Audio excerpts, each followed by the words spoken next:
Thank you to our colleagues in Norway and Poland and their sponsors for the opportunity to present to you today. Our story begins with the International Military Tribunal papers of Executive Trial Counsel Thomas J. Dodd. These are held by the University of Connecticut's Archives and Special Collections.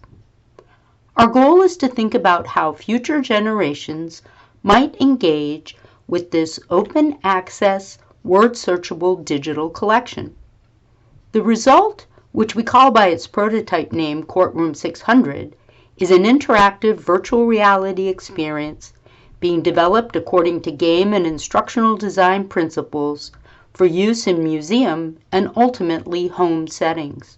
Our project is still in its very early stages. Because Greenhouse Studios is an interdisciplinary research unit, the making of this project is very much about grappling with the many issues that history telling in this relatively new medium of interaction and embodiment poses. It is also an examination of how game developers, historians, education design experts, artists and design technologists, archivists, and museum professionals can work together collaboratively from the very outset, rather than have one discipline serve in a vendor relation to another, so that we might develop a humanities-based approach to work in VR. Let's hear some of these disciplinary perspectives. Hi, my name is Ken Thompson, and I'm a faculty member at the University of Connecticut, where I create interactive experiences. When I think about the times that I worked as a game designer in the industry, I have a lot of fond memories. It's been a place of inspiration for me and friendship, and I really like playing World War II games like Day of Defeat, Call of Duty, Panzer General. I've also created games based off of cartoon heroes like Captain America, whose reputations are created around the World War II era. And the events of the war have been retold and told again by many entertainers in many mediums like movies and books, as well as the game industry today. But games have historically had a little bit of a challenge addressing some of the experiences and the events of the general population and the war crimes that were perpetrated by the Nazis, including those who stood at trial in Nuremberg. So despite that millions of copies sold, rarely do World War II games depict anything about like Jewish stars scrawled on a business door, a ghetto, or concentration camps that were around. This is a difficult subject matter for the game medium, and that's why it's really important that academics and developers and museums work together to provide guideposts to the future and to think through approaches and difficult topics and how to address the surrounding issues on user agency and the ability for users to affect the world, which is one of the really great powers of game development. Additionally, I think the world has started to realize the role of interactive media in tackling serious and educational issues. We see our work as one of several interactive projects to tackle more serious events that took place during the Holocaust and leading up to it, including The Last Goodbye and accompanying interactive hologram, and Brenda Romero's Train, which was a board game, and Attentat 1942, and the works of so many others at museums like at the United States Holocaust Memorial Museum. And that's why I'm working with my colleagues here at the University of Connecticut, because we're trying to create a narrative that will engage the very users that have been playing games all along, but have been missing, I think, key elements of the narrative that happened during World War II. And we're finding that the younger population is losing touch with important media that unpacks the Holocaust and the events leading up to the authoritarianism that perpetrated these horrors. Hi, my name is Greg Colati. I am the Director of the Connecticut Digital Archive and a Senior Strategist at Greenhouse Studios here at the University of Connecticut. As a trained archivist, it's my job to try to find new ways to connect and engage people with historical documents, especially a new generation of students who is used to using digital and technological means to interact with information that they encounter.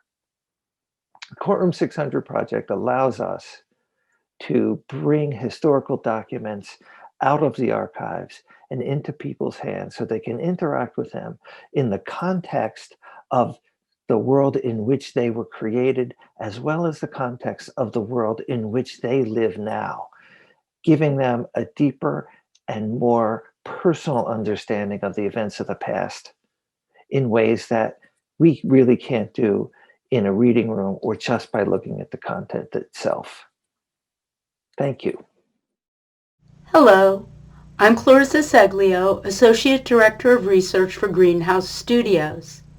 My research interests in this area of VR, particularly for our project, include how we can convey the sense of archival discovery and the meaning making that comes from connections across different material artifacts, as well as the context within which they belong and begin to tell us about the past, and to create this experience for informal, self-directed learners outside of the schoolroom setting. I'm also very interested in the issues surrounding the ethics of interactive embodiment and how that creates historical understanding. One way to think of a multi-part game-based experience like Courtroom 600 is to think of the completed work as a book and each of its learning modules as individual chapters.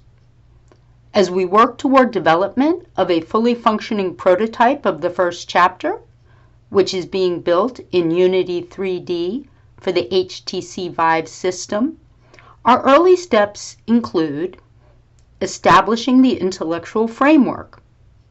In game, these are called the design pillars. For the historian, they are the recurring themes that are at the heart of the experience. They are the touchstones for making decisions about content, narrative, focus, and emphasis. They guide how we think about the relationships between learning objectives, learner choices, different narrative paths through the experience, and the outcomes that we want the learner to bring with them as they move from the virtual realm back to their daily lives. Other work includes 3D photogrammetry and digital capture of the spaces in which the experience will take place, including the courtroom in Nuremberg where the trial of the major war criminals took place. Also, bringing this scan of the contemporary Courtroom 600 back to its form in 1945-46 based on blueprints and other archival material. We have been fortunate, too, to work with colleagues at the United States Holocaust Memorial Museum, who have been generous with their expertise and advice as we work to integrate materials from their extensive online repository into the experience, and also doing 3D modeling of artifacts as well. They, along with other scholarly advisors, participated in a 2-day design charade. This is part of our iterative design process, making, releasing at early stages to receive formative feedback from advisors and individuals representative of the audiences we seek to engage. Taking that feedback, going back, revising, refining, and releasing again. This iterative cycle allows us to fine-tune and to learn about the questions and answers we seek to share as part of our making process. Ken will now describe the technological proof of concept that was one of the items on which we received feedback during the charade. So what we're doing here in this demo is bringing to life our digital resources from the Dodd archives here at the university. These papers are donated to by the Dodd family to the university and are the personal notes and documents of Dodd from the trial. And one really fascinating thing here is that many of these documents, they're written on paper that can't really stand up to consistent use. So, paper was scarce at the end of the war, and what we're looking at is a person handling documents in a VR environment that are dynamically called from the database. So we ask the internet, hey, what is this object, and bring it in. Now, I'd like to make clear that this rendition of the courtroom is as it appears now when we visited, and it's still in a very early stage of development. So this might not be the final look. It might look much more different than this. But to begin somewhere, we started with our 3D scans that we produced when we visited Nuremberg and the memoriam there. So traditionally, if you're looking at these documents, you'd be using the Internet Archive, which is a word searchable database and also includes other digital collections like the Maurice Sendak collection. The other way you might engage with these documents is through analog facsimiles. So essentially paper printouts of the originals, which remain secure in the archive so that they don't become further damaged. But because of these protective measures, we've kind of lost, I think, a tactility of a document, the size and shape and how it opens and folds, or maybe it's a book and flips around. So part of this project is thinking about the feel of the experience and returning to maybe a more potentially authentic version of the way we used to look at documents in real life by using virtual reality. So you can flip documents over, they flop around like a sheet of paper might, sunlight beams through the piece of paper, and there's physical heft to the books as well. Although this current iteration has users putting objects on a pedestal to initiate video that we see on the movie screen, this is an early experiment with the idea that objects can embody a story and help us narratively transport users to certain scenes and contexts within the experience. And the neat thing about the fetching multimedia from the internet is that technically we could do that to any kind of media from any website or database and render it within the VR world. As well as that, we can pull relevant metadata that's provided on the website already into the experience, which you can see kind of rendered on the white screen as we pick up different objects. All that metadata is there, the name and tags for it.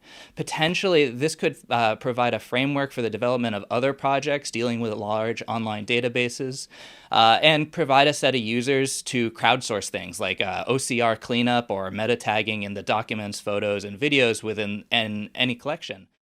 I'd like to share with you now some of the ways in which our iterative design process has changed our thinking about the project. In the beginning, we conceived of the learner's experience as that of a member of the prosecutorial team examining documentation and evidence and building their case against a specific defendant. Approaching the experience as a type of historical reenactment brought with it several issues. There was, of course, a high expectation of strict adherence to precisely what was known, said, and occurred at the time of the major war crimes trial. This not only worked against our goal to communicate that IMT and Holocaust histories are active areas of ongoing research and discovery, it also limited our interest as a team in taking the learner outside the courtroom to more fully connect them to civilian populations, events, and places discussed at the trial. Additionally, the wide availability of archival footage from the courtroom proceedings as well as documentary works meant that there were easier ways for learners to see what the trial was all about. Additionally, the emphasis that any trial places on the perpetrators as the center of attention and the definitive verdicts made it difficult for us to structure an authentic history-based learning experience where learners maintained agencies and their actions influence outcomes. In terms of agency, an ethical barrier that we will not cross is allowing the outcomes of the trials to be altered or opening up the centering of perpetrators to a kind of false glorification of these individuals. So we return to our learning objective: to introduce basic methods of historical inquiry using primary sources to foster critical thinking. In the beginning of the experience, the learner is presented with several objects, primary sources. Driven by their own interests, they will choose one. The system will lead them through a discern sequence, prompting the learner with a series of basic questions, much like those an educator uses when teaching someone how to work with various types of primary sources. If it's a photograph, a certain question sequence will be enacted, likewise a map or an oral history. Successful answers unlock more information about the item. When the learner reaches a certain level, they will be able to travel. This means they will choose from a menu what broader questions about the object and its context they would like to investigate. Some travel quests might allow the learner to travel to a present-day location, such as the museum where the actual object is now held, or to a location situated in the past that is part of the object's evidentiary story. It is this interactive, immersive sense of movement and encounter that is a fundamental strength of headset VR as a history-telling and learning medium. Returning from the travel, the learner enters a sequence of reflection. There are two types, formative and summative. The formative reflection allows them to think about what they have learned on their collect, discern, travel sequence. And after successfully completing a reflection, they will then be able to start back and collect a new object and continue their journey. A practical concern that VR time travel raises is how it might impact the learner's historical understanding. As we know, material culture has complex life stories. Take, for example, a document produced during the time of the trial, or a German occupation currency note minted in 1942, but not recovered until archaeology in 2005, and an oral history which reflects on events of 1942 but was not recorded until 1991. Objects have more than one time period associated with them, and to help keep the learner oriented, we came up with an organizational device called the Collections Board. Think of it as a smart bulletin board, where as the learner places these various objects on it, highlighted information appears that speaks to the origin date of a particular item, discovery date, geographical origin, geographical mentions, as well as where the object resides now. The Collections Board will also provide thematic connections between different objects that together tell a more complex story about the period. Identity is also an issue that we're thinking through carefully. Who is the individual coming into the experience? They might be the child or the grandchild of a Holocaust survivor. They might be a high school or college student who has only read or learned about the Holocaust in class. We made the decision that the learner should remain themselves in the experience. They will not inhabit a fictional character. Rather, as themselves, they will be transported through the experience and tasked with collecting and examining primary source evidence, encountering moments of contextualization as they learn about the history. Then, as they exit the virtual realm and return to their daily lives, they have a sense of carrying their learnings with them rather than leaving them behind with that fictional character that they had inhabited. Proximity is an issue of embodiment that is also being taken into consideration. We know that the active courtroom was an extremely crowded place, and while transporting the learner into a densely populated space might be productive to give them a sense of the historical moment, to leave them feeling psychosomatically hemmed in and confined would be counterproductive to our learning objectives.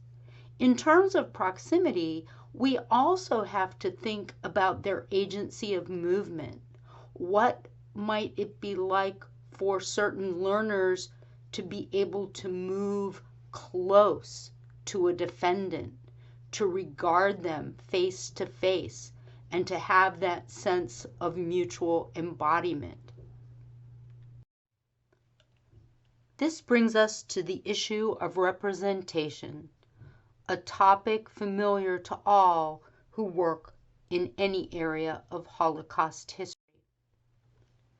Let us talk briefly about the issue of representing perpetrators, whether they were defendants in the courtroom or historical actors elsewhere during the period. As mentioned, we are not striving for highly realistic reenactment.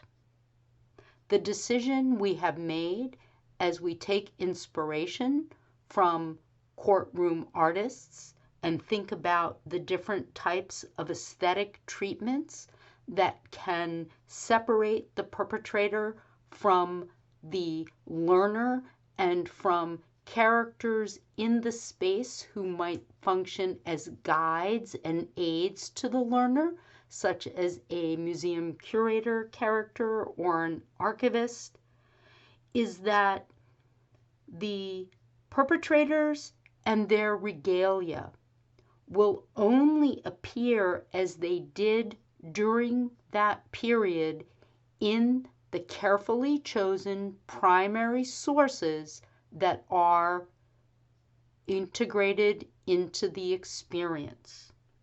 Outside of this historic record, our goal is to render the perpetrators as silhouettes, shadows that have the bearing of existing only as a trace when they are outside the historical record. This representation denies the perpetrators equal presence to that of the learner and other characters that will exist in fuller three-dimensional detail. As we enter into our next phase of work, we're embracing an open notebook humanities philosophy. On our Greenhouse Studios website, we will begin sharing more frequently our process, its documentation, and the discussions that we're having about these and other issues and the technology as well.